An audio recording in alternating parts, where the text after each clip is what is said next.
Professor, a gente está muito preocupado, eu particularmente, quando a gente viu essa escalada para o Irã, que nasceu de uma bomba que atingiu o consulado do Irã em qual país, gente? Em Damasco, na Síria. Perfeito, em Damasco, na Síria. E Israel não assumiu a autoria, porém, não obstante, o Irã acusou Israel de ter sido, de mentir, com acusações graves, e que, por isso, merecia um contra-ataque, uma resposta. E essa resposta vieram através de milhares de drones que foram interceptados, em sua grande maioria, com aquele projeto Domo de Ferro, que é aquele sistema antiaéreo, né? Bateria antiaérea de Israel, que é muito eficiente, porém acabou acertando uma menininha de 7 anos.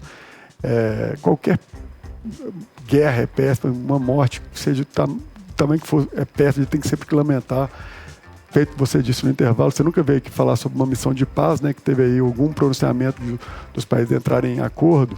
Infelizmente, a nossa realidade é essa.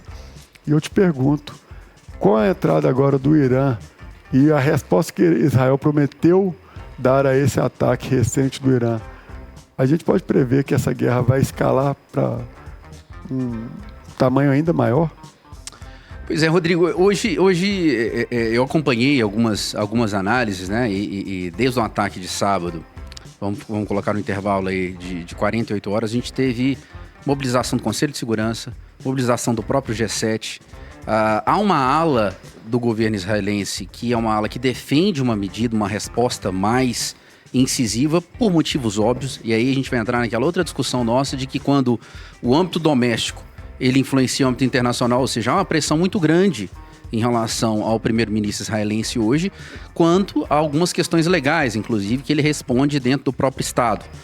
O que isso quer dizer? Por que eu estou trazendo isso à baila? Porque normalmente os Estados costumam utilizar o inimigo externo como uma maneira de conseguir, reduzir a pressão doméstica sobre algum tema. Então, há sim uma grande... recentemente, alguns sites israelenses comentaram sobre uma possível retaliação. Mas seria uma retaliação proporcional. E aí a gente já entra naquela outra esfera, que tudo que se trata sobre guerra... Né?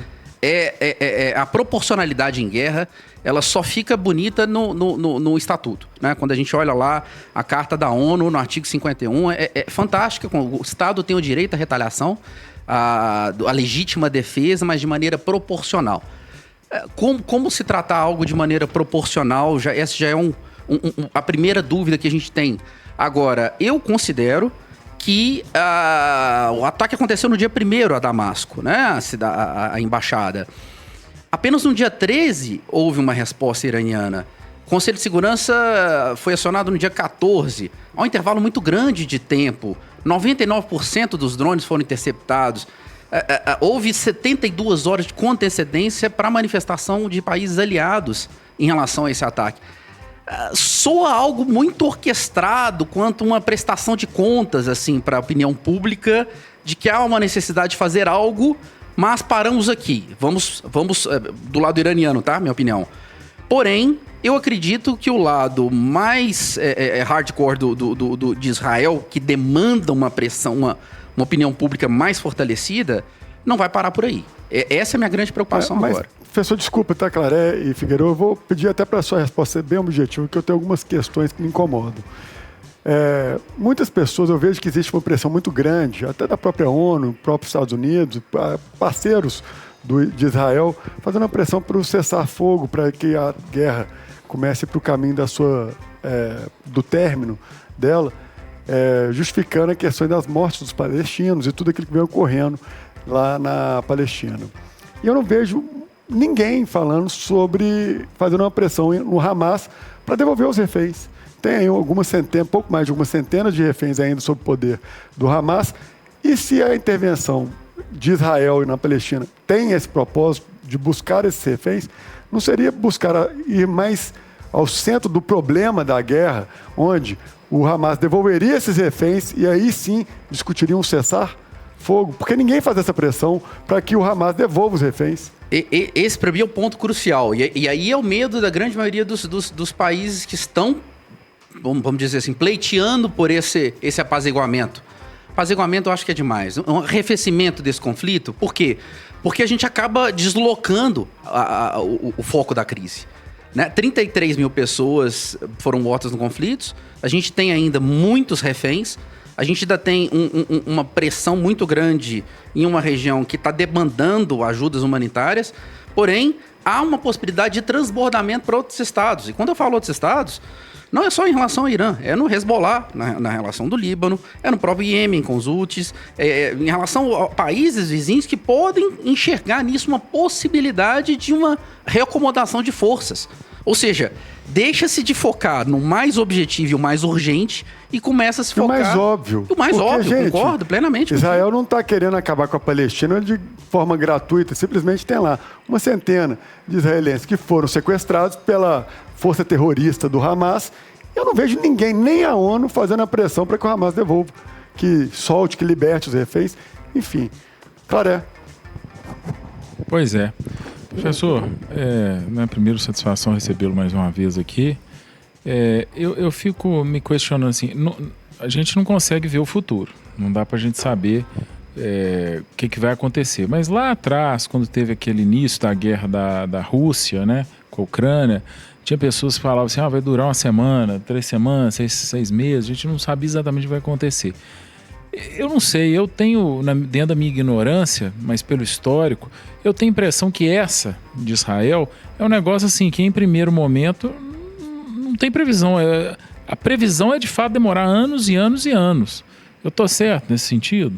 Eu considero que agora a gente está com um problema gravíssimo, porque recentemente nós tivemos aí até uma certa concertação que eu confesso, era algo... extremamente otimista, né? Eu mesmo, como consultor, eu tive a oportunidade de fazer o meu primeiro voo dos Emirados Árabes para Israel, sem ter que voltar para o Brasil, solicitar um outro visto e voltar para lá novamente, por causa desse tipo de concertação diplomática. A própria Arábia Saudita, com a nova gestão, vamos dizer assim, de uma nova geração, está se abrindo mais para o mundo. E de uma hora para outra nós percebemos aí uma mudança de tom muito clara. Agora eu volto a falar. Não é necessário que a gente enxergue esses movimentos de maneira isolada. Há interesses de outros estados em relação àquele reequilíbrio de forças que está acontecendo naquela região. E o problema, e a crítica maior de Israel não é contra o Irã diretamente, é contra quais os países que o Irã fomenta, por procuração, forças contrárias ao interesse de Israel. E aí, é aquela coisa, você vai começar a bombardear estados ou você vai bombardear blocos que dentro daquele estado acabaram se defendendo ou contrariando o interesse de Israel, só que são fomentados por outro. Então, é quase que uma terceirização da guerra. E eu vou tocar nesse assunto que o Claré que me chama a atenção. Eu lembro da primeira vez que nós comentamos sobre se a Rússia invadiria ou não a Ucrânia, e a gente estava naquele debate ainda.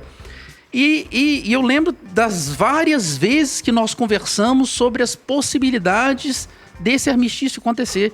E hoje também a gente pode lembrar que eu já conversei com você sobre o início da guerra na Síria em 2011. Uma insurgência que houve na Síria. Hoje essa insurgência ainda não está completamente apaziguada. A gente recebeu, inclusive, inúmeros pessoas vindas da Síria fugindo dessa guerra. Inclusive. Então, eu nesse aspecto eu concordo com o Claré que é uma região em uma ebulição.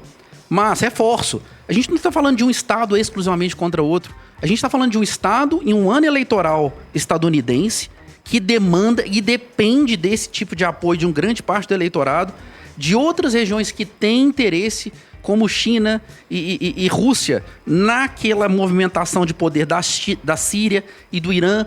Então, às vezes as pessoas ficam enxergando aquilo, mas isso é uma coisa bilateral. Não. É uma reacomodação de forças global. Professor, a gente vai ter que falar rapidinho. Figueiredo, a gente tem 1 minutinho. Faz a sua pergunta para a gente poder fechar. Infelizmente, o nosso tempo hoje é curto. Tá, jogo rápido. Professor Wilson, prazer falar com você. Jogo rápido na pergunta, já que tocou na questão dos Estados Unidos. Né? O presidente Biden já falou que se tiver uma tréplica de Israel, os Estados Unidos não irá apoiar. Você acredita que essa fala do presidente americano é uma forma de minimizar a situação? Ou, mesmo assim, Israel vai vir com força máxima para essa tréplica ao Irã?